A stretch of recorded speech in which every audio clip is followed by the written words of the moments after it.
کہ اے کافرو، جن بتوں کو تم پوجتے ہو ان کو میں نہیں پوجتا، اور جس اللہ کی میں عبادت کرتا ہوں اس کی تم عبادت نہیں کرتے،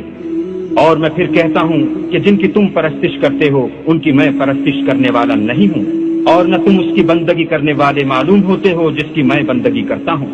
تم اپنے دین پر میں اپنے دین۔ اور ان لوگوں کی نماز خانہ کعبہ کے پاس سیٹیاں اور تالیاں بجانے کے سوا کچھ نہ تھی، تو تم جو کفر کرتے تھے اب اس کے بدلے عذاب کا مزہ چکھو۔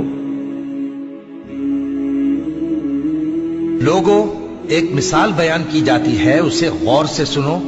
کہ جن لوگوں کو تم اللہ کے سوا پکارتے ہو وہ ایک مکھی بھی نہیں بنا سکتے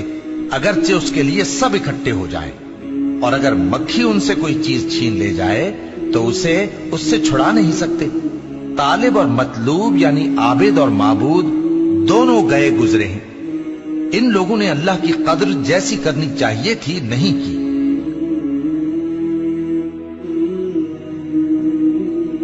اور جب کوئی بے حیائی کا کام کرتے ہیں تو کہتے ہیں کہ ہم نے اپنے بزرگوں کو اسی طرح کرتے دیکھا ہے، اور اللہ نے بھی ہم کو یہی حکم دیا ہے۔ کہہ دو کہ اللہ بے حیائی کے کام کرنے کا ہرگز حکم نہیں دیتا، بھلا تم اللہ کی نسبت ایسی بات کیوں کہتے ہو جس کا تمہیں علم نہیں؟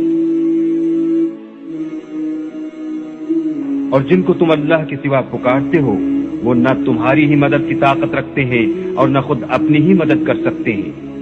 اور اگر تم ان کو سیدھے رستے کی طرف بلاؤ تو سن نہ سکیں، اور تم انہیں دیکھتے ہو کہ بظاہر آنکھیں کھولے تمہاری طرف دیکھ رہے ہیں مگر فی الواقع کچھ نہیں دیکھتے۔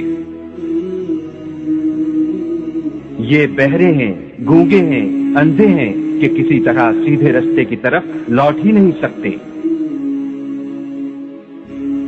اور جن لوگوں کو یہ اللہ کے سوا پکارتے ہیں وہ کوئی چیز بھی تو نہیں بنا سکتے بلکہ خود ان کو اور بناتے ہیں، وہ لاشیں ہیں بے جان، ان کو یہ بھی تو معلوم نہیں کہ اٹھائے کب جائیں۔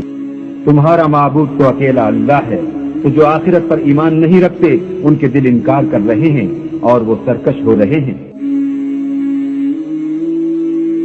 کہو کہ بھلا تم نے ان چیزوں کو دیکھا ہے جن کو تم خدا کے سوا پکارتے ہو، اور ذرا مجھے بھی تو دکھاؤ کہ انہوں نے زمین میں کون سی چیز پیدا کی ہے یا آسمانوں میں ان کی شرکت ہے۔ اگر سچے ہو تو اس سے پہلے کی کوئی کتاب میرے پاس لاؤ، یا علم انبیاء میں سے کچھ منقول چلا آتا ہو تو اسے پیش کرو۔ اور اس شخص سے بڑھ کر کون گمراہ ہو سکتا ہے جو ایسے کو پکارے جو قیامت تک اسے جواب نہ دے سکے اور ان کو ان کے پکارنے ہی کی خبر نہ ہو۔ اور جب لوگ جمع کیے جائیں گے تو وہ ان کے دشمن ہوں گے اور ان کی پرستش سے انکار کریں گے۔